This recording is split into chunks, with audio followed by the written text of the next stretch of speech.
Flu. Hangul. Gamgi is a 2013 South Korean disaster film written and directed by Kim Sung-soo, about an outbreak of a deadly strain of H5N1 that kills its victims within 36 hours, throwing the district of Budang in Seongnam, with a population of nearly 500,000 people, into chaos. It stars Jang, Hyuk and Soo-ae. Plot. The opening scene shows a group of illegal immigrants that are being prepared to be smuggled to South Korea inside a shipping container. As they are about to be sent overseas, one of the traffickers notices people coughing. After the immigrants deny any illness, he seals the container, which is then sent to Korea. 9 days later, on May 1, the container reaches Pyeongtaek Harbor and is transported inland. The movie then cuts to a rescue operation conducted by the Budang emergency response team, who are attempting to rescue a woman who drove her car into an open shaft. One of the members, Kang Jigu, rappels into the shaft and manages to rescue the woman, Dr. Kim In-hee, moments before the car falls to the bottom of the shaft. Despite having saved her life, In-hee was ungrateful towards Jigu, claiming that he was bragging when it was simply his job to rescue her. He later admits to his co-worker Bae Kyung-up that he found In-hee attractive. He is then told by the station chief that In-hee has called him. Later on that night, Jigu met with In-hee, who tries to persuade him to go back into the hole to retrieve her handbag, as it contained a substantial amount of data. After Jigu pointed out that the hole had been sealed, and refusing to do the job for money, In-hee attempts to go down into the hole, but scrapes her knee, tripping over a barrier. After Jigu attempted to comfort her, she stormed off. Later that night, two traffickers locate the container carrying the illegal immigrants in the outskirts of Seoul.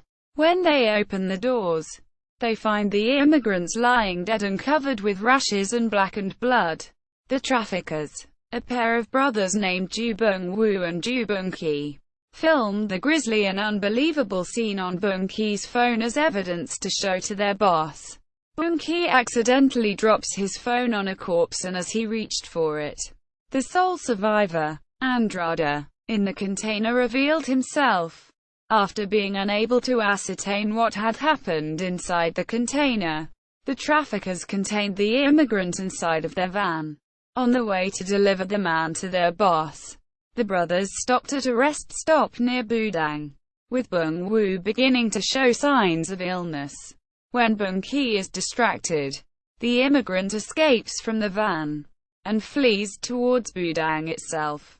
Unable to catch the immigrant, Bung-ki takes Bung-woo to a clinic in Budang, believing his brother's illness to simply be an onset of the common cold. As he's receiving his medication, Bung-woo begins coughing more frequently, infecting several people including the clinic doctor, a small child and a high school student.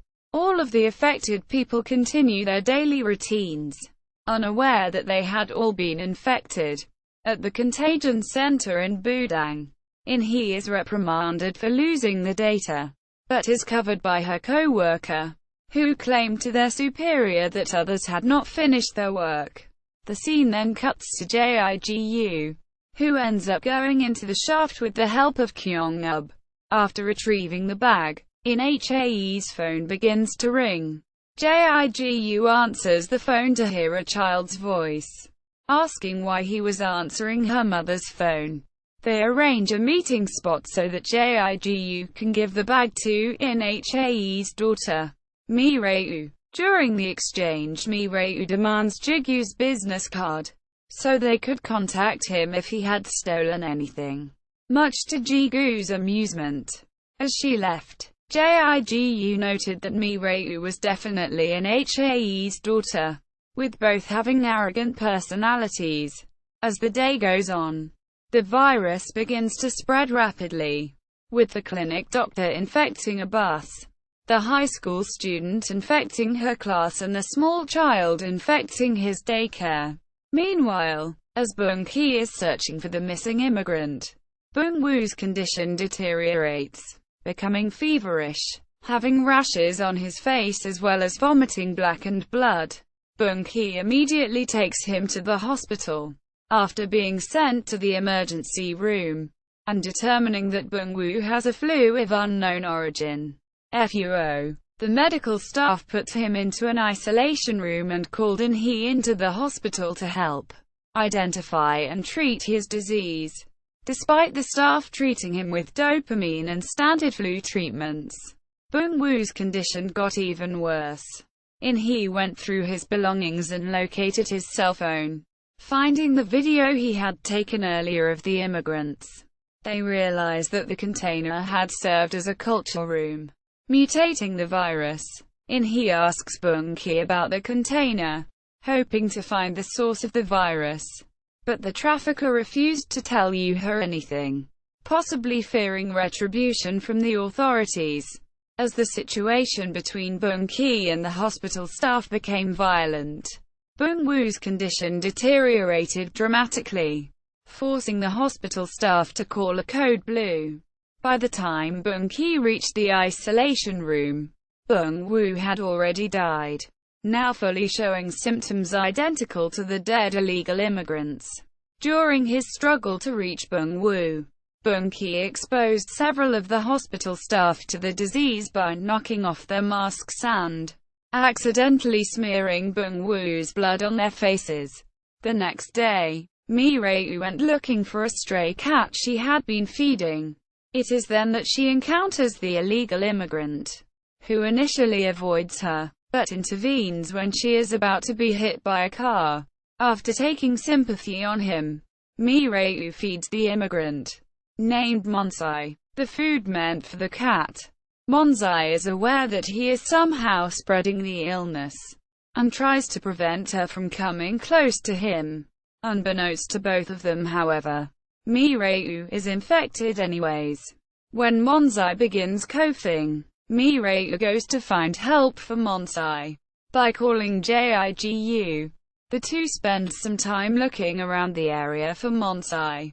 The doctors at the hospital begin to identify the nature of the flu by drawing comparisons to the Vietnamese avian flu, which had identical symptoms.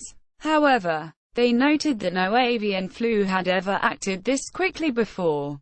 As they consider waiting for KCDC's results, they are alerted to the presence of even more patients arriving at the hospital, showing similar symptoms to Bung-woo. The virus is seen spreading rapidly throughout the city, with many of its citizens showing pronounced symptoms and exacerbating the spread of the flu. The effects are now seen in multiple people at Budang Central Park, at a wedding, and even in civil servants, such as a police officer and a bus driver. When the hospital staff locate the container with the help of KCDC, they accidentally release rats that had been feeding off the corpses and thus were infected with the disease. Despite attempts to sterilize the container with incendiary devices, several rats escape into the city. The doctors are able to determine that the flu being passed around the city is a mutated variation of the H5N1 strain, being able to infect humans rapidly and cause death within 36 hours. They note that traditional flu treatments had no effect whatsoever against this new, aggressive strain. Budang's Congressman Choi Dong-kai, as well as many other city administrators, are unconvinced that the flu could reach epidemic proportions, refusing the head doctor's idea to shut down and quarantine the city. At the same time, Ji-gu and Mi-rae are at a diner eating lunch. Ji-gu is exhausted by what he believes is a wild goose chase, telling Mi-rae to call her father. Mi-rae responds that her father left her mother and herself and had moved to America many years ago. After Ji-gu leaves to get her a slushie, Mi-rae begins to show signs of lightheadedness, one of the first symptoms of the flu. Ji-gu dotes over Mi-rae, slowly becoming more accustomed to the little girl. Back at the meeting between the medical staff and the city administrators, the congressman showed resistance to locking down the city, claiming that over 500,000 people lived there and that it was practically a part of Seoul, due to its proximity. The head doctor responded by saying that if it was genuinely a mutated avian flu, the consequences for not taking action would be catastrophic. However, the congressman brushed it off, holding up the example of the swine flu panic and its relatively low mortality rate. As the meeting temporarily convened for a lunch break, he informed the head doctor of the presence of a survivor from the container. As Ji-gu is walking around the mall carrying Mi-reu, people begin showing signs of panic, with frantic phone calls being made and people hurrying to get out of the city. Ji-gu receives a call from Seongnam, stating that all the members of the ERT had been called in to deal with the situation. At this point, the people previously showing symptoms begin exhibiting full-blown effects of the flu, vomiting blood and passing out at their stations. Ji-gu puts down Mi-reu at a bench and saves a woman from falling off an escalator, only to have her begin coughing blood. Unbeknownst to him, Mi-reu wakes up and wanders off into the mall. At the meeting, the administrators are about to dismiss the meeting, claiming that there was no reason to continue any further with such limited evidence.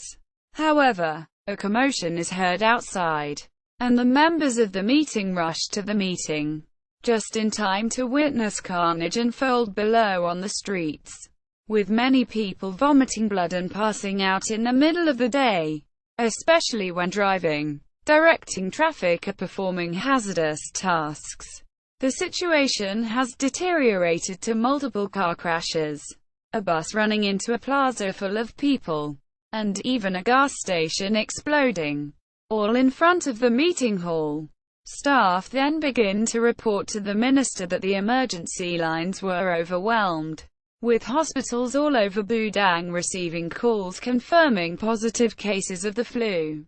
Scenes shown of the general hospital show the area overwhelmed with patients, and even staff showing second-stage symptoms of the flu, vomiting blood and passing out. Due to the evidence presented in front of them, Budang's administration agrees to locking down the city. He is told to leave with the medical staff to go to Seoul, but stays in order to find Mi-reu first. The police use buses to block off the highway entrance to Budang, with people neither able to enter nor leave the city. Public transportation is also shut down. The Budang administration and most of the research staff at the hospital evacuate to Seoul, where the Prime Minister and President are briefed on the situation in Budang. The minister is adamant to keep the situation as low-key as possible to the rest of the populace, fearing that the resulting fear and panic would cause even more problems. After consulting with the head doctor and the Budang congressman, however, the minister makes an announcement on national television, describing the events in Budang, as well as the virus itself, raising the infection warning level to critical. Upon hearing the news, the citizens of Budang begin panicking, with the notable example of mass looting in a supermarket.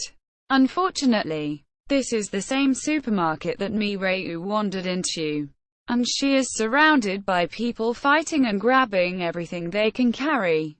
Jigu and he meet at the supermarket, the former having tracked Mi-reu's movements through the mall's CCTV system.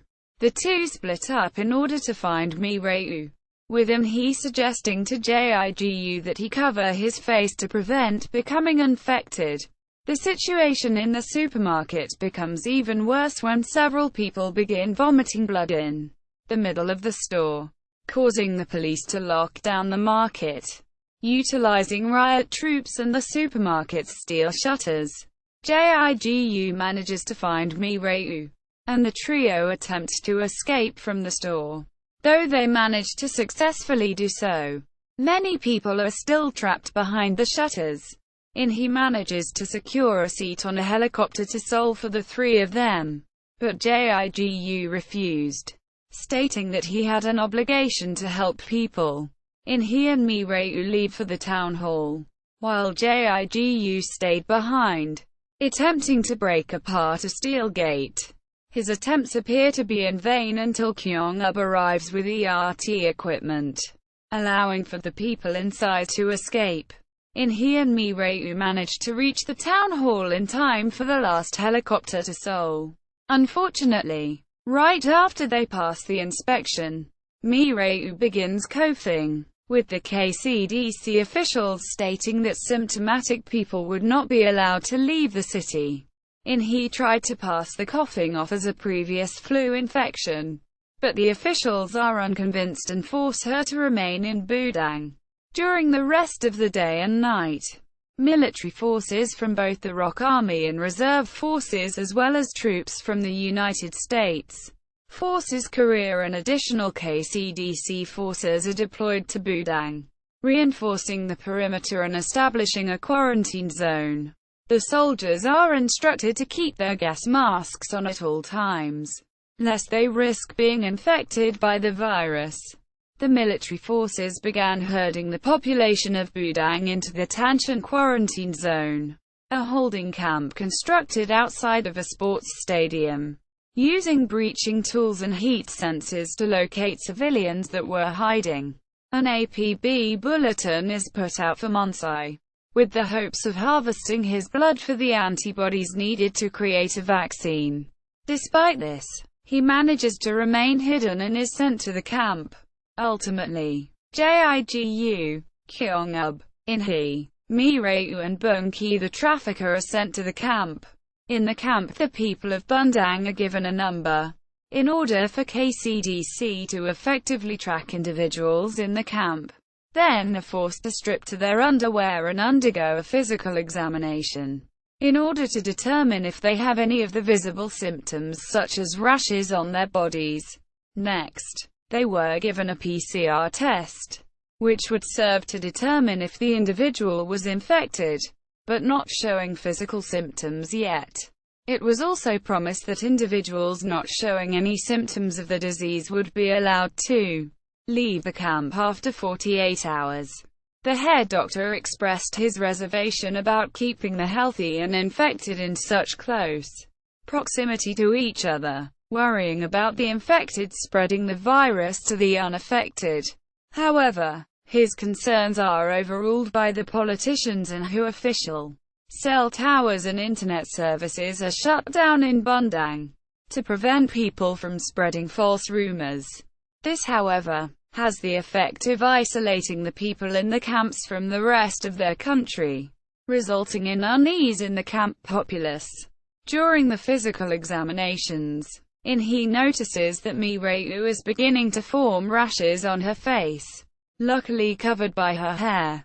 When Bunki attempts to escape the physical checkup line, he manages to smuggle Mireille through the checkpoint during the commotion, but not without Jigu noticing. He urges Mireille to hide her illness and avoid coughing. They are housed in the uninfected zone without any complications. The relatively affluent citizens of Budang do not react well to being housed in quarantine camps, complaining about the living conditions.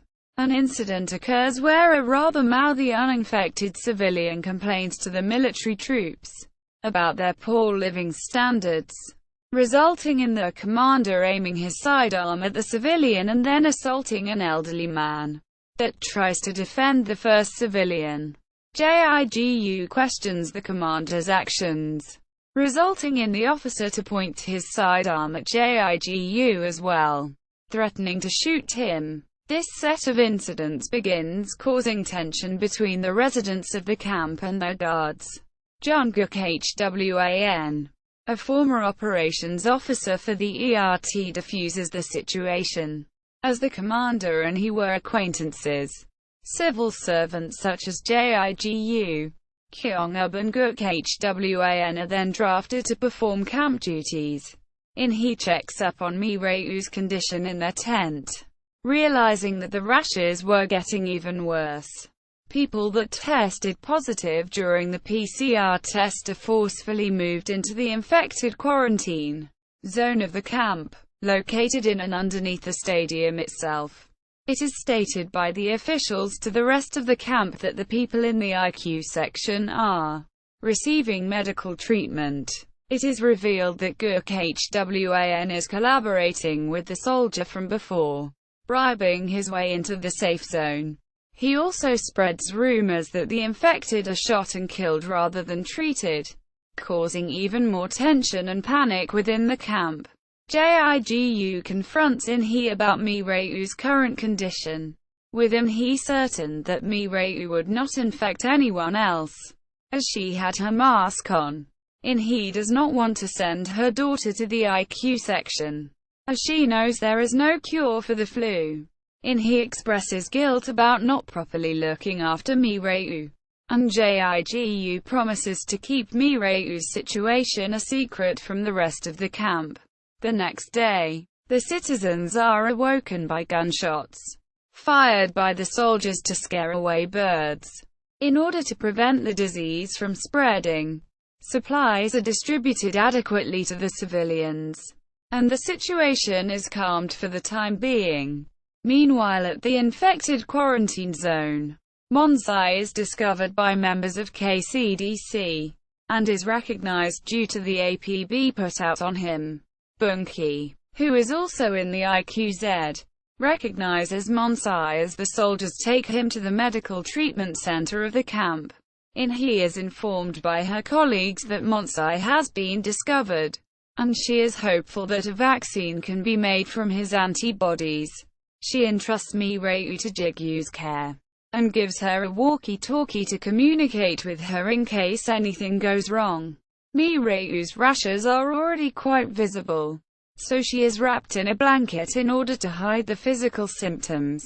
At the medical center, In-hee suggests injecting antibodies directly into a patient, but is overruled, with Hugh staff and her colleagues stating that it would be far too dangerous. Mi-ryu is almost exhibiting secondary symptoms, and out of desperation, In-hee retrieves Mi-ryu in order to take her to the medical center to attempt the antibody transfusion. However, as the trio were leaving the tent, KCDC officials come looking for Mi-ryu as the PCR test had returned positive for her number. Jigu masquerades as Mi-ryu by using her card and claiming it is his own.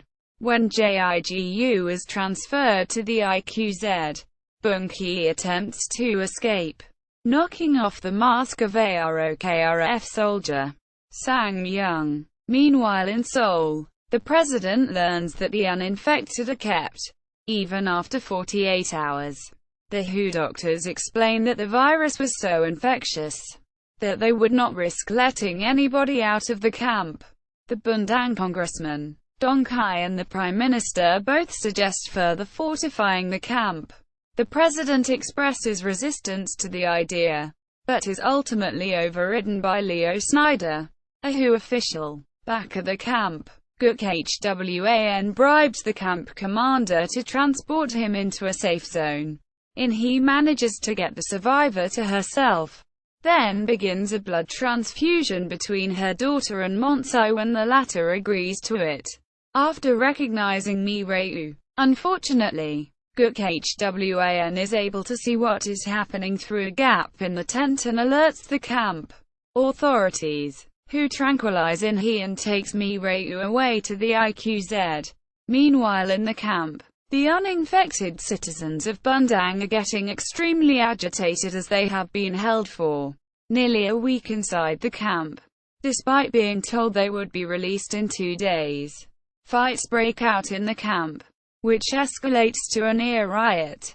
Guk Hwan attempts to escape in a USFK truck masquerading as an American soldier, but the soldiers refuse to transport him when they see the rashes on his face.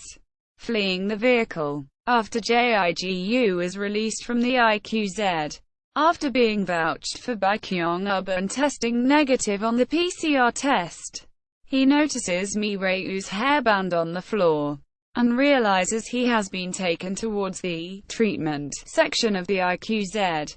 After running into this area, he realizes that it is merely a parking garage turned into a place where second-stage victims are brought to die, with no medical treatment being provided for them whatsoever. The bodies are wrapped in plastic, with some of them still barely alive. Then are dumped into a mass grave in the stadium itself, where the bodies are being burned by the KCDC. The grave is already filled with thousands of bodies. By the time Jigu witnesses the horrific scene, he plunges into the gravesite itself, looking for Mireu. He is able to find her, still barely alive, when he hears her phone playing the theme song from a cartoon she watched with Jigu. He regains consciousness and also heads for the IQZ. Seeing the parking garage full of dying citizens, Sang-myung, the ROKRF soldier that had his mask knocked off by Bunki, is now showing signs of the virus, by rashes appearing on his face.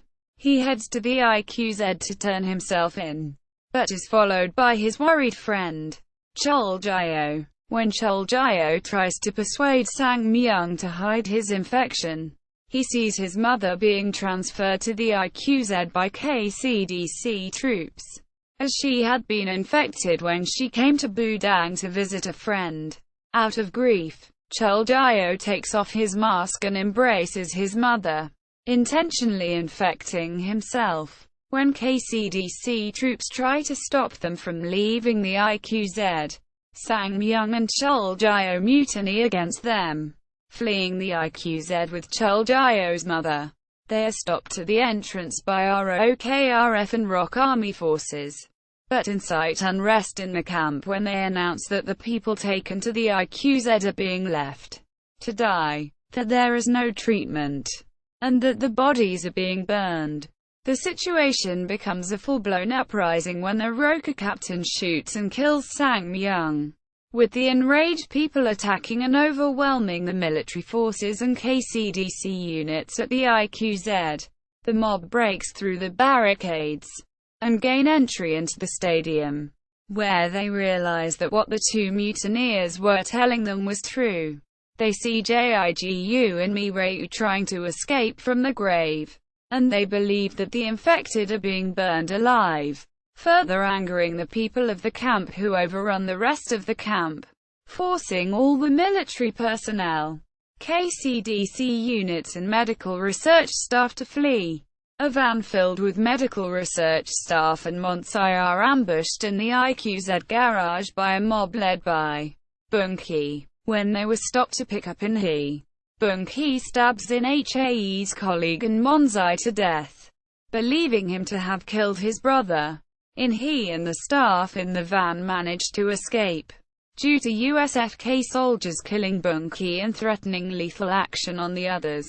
However, they are unable to rendezvous with Mireu and Jigu. At this point, Mireu is beginning to recover, with the fever going down and having stopped vomiting blood. When Jigu reports this to In-hee, she realizes that Mireu developed the antibody, and that there is still hope despite Monsai's death. She instructs Jigu to head towards the highway exit to Budang.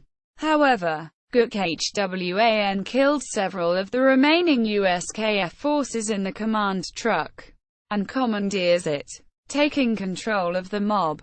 Guk-hwan also realizes that Mireu is carrying antibodies for the disease, but Jigu manages to escape with her after a confrontation with Guk-hwan.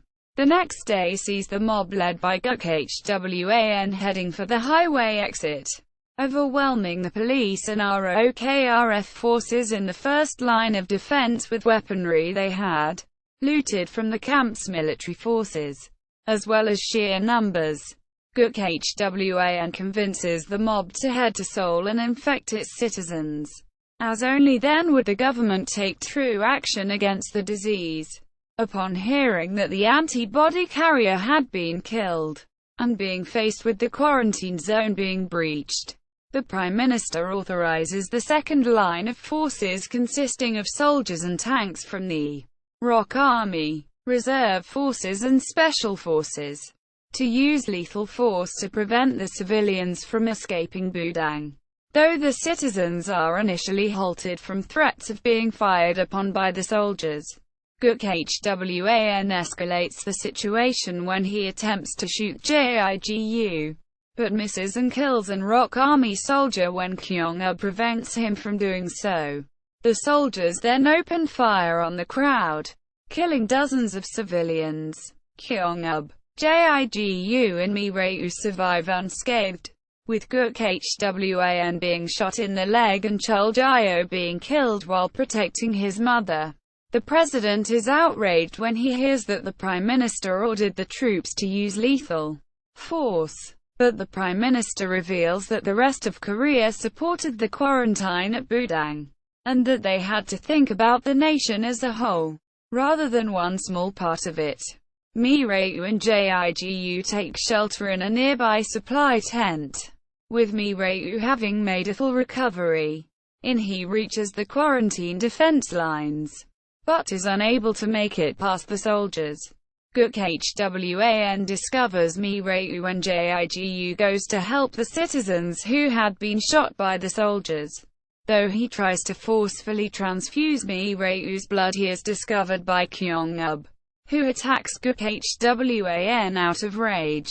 Jigu returns when he hears Mireyu's screaming, but is unable to prevent Kyung-up from being shot by Guk Hwan. After a lengthy brawl, he manages to kill Guk Hwan by impaling him on a tank trap. During the brawl, Mireyu escapes from the tent, and accidentally wanders into the mob. Having reorganized and regained the courage to approach the defensive line, Snyder orders the troops at the defensive line to shoot anyone that crosses a line drawn in the highway. Jigu goes searching for Mireyu after stabilizing Kyung-up, but is unable to find her before she is pushed to the front of the crowd. He rushes past the soldiers and stands in front of the defensive line, looking for Mireyu. When Mireyu sees her mother, she instinctively runs towards her. He and Jigu run towards Mireyu, attempting to prevent her from crossing the line. The Roka defensive line commander forces one of the soldiers, at gunpoint, to fire on the Mireyu as she crossed the line. The soldier fires, but hits he in the shoulder instead. Having closed his eyes at the prospect of shooting a child, Mireyu is distraught at her mother's wounds, and shields her mother from the soldiers, pleading with them not to shoot her mother. Moved by the sight, the soldiers do not fire at her. The crowd, also moved, surges forwards and shields Mireyu from the soldiers. The president, watching the entire thing in the command office, orders the commander to stand down. However, Snyder orders a secondary strike, using fighter bombers launched from Osan Air Base to bomb the crowd in case of the ROK Army losing control of the situation. The president, upon being told that Mireyu contains the antibodies to fight the flu, threatens to shoot down the incoming fighters using Seoul Capital Defense's SAM installations. After a tense confrontation between the president and Snyder, the latter aborts the bombing run. The president then makes a speech to the citizens of Budang, promising that the government would not fail them, as well as halting all attacks on the civilians and dispatching medical teams to Budang. Mireyu is sent to Seoul with the head doctor, in order to create a vaccine and cure from her blood. An after credits clip shows life at Budang returning to normal, with the people having been completely cured and services restored. It is revealed that Jigu married and Mireyu is back with her family. Kyung-up also makes an appearance, attempting to free a woman's skirt from a bus door but ripping it in the process, much to the anger of the woman. The movie ends with Mireyu sneezing. Cast: Soo Air as Kim In-hee, Jang Hyuk as Kang Ji-gu, Park Min-ha as Kim Mi-reu. Yoo Hee-jun as Bae Kyung-ub. Ma Dong-seok as Jungkook Hwan. Lee Hee-jun as Ju Bung-ki. Kim Ki-yeon as the South Korean Prime Minister. Cha In-pyo as the South Korean President. Lee Sang-yob as Ju Bung-woo. Park Hyo-ju as Teacher Young. Park Young-min as Chul Jyo. Boris Stout as Leo Snyder. Kim Moon-soo as Dr. Yang. Choi Bung-mo as Choi Dong-kai. Jang Kyung-yup as Sang-young. Andrew William Brand as Dr. Bill Beckman. Lester Avanandrada as Monsai. Jo Hwi Jun as Chan Woo. Tionggu as Chan Woo's grandfather. No Gi-hong as head of Contagion Center. Lee Dong-jun as Rescue Swimmer 1. Lee Young-soo as Citizen at Boundary Line Citizen. Choi Young-hyun as Prevention Special Forces. Lee Sang-hyung as Defense Special Forces. Kim Hyung-seok as a Resident 2. Ham Jin-seong as Ambulance Worker. Lee Sung-jun as Police Officer at Accident Scene. Yang Myung-hyun as Captain at Boundary Line. Wayne W. Clark as American General. English voiceover cast. Julianne Taylor as Kim In-hee. Matthew Mercer as Kang Ji-gu. Christine Marie Cabanos as Kim Mi-reu. Or Mia. Derek Stephen Prince as Bae Kyung-ub. Keith Silverstein as Jungkook Hwan. Grant George as Bung-ki. Stephen Mann as South Korean Prime Minister. Kevin Delaney as South Korean President. Eric Scott Kimura as Bung-woo. Flew at the Internet Movie Database. Flew at the Korean Movie Database. Flew at Han Cinema. Flew at Sidushq. Korean.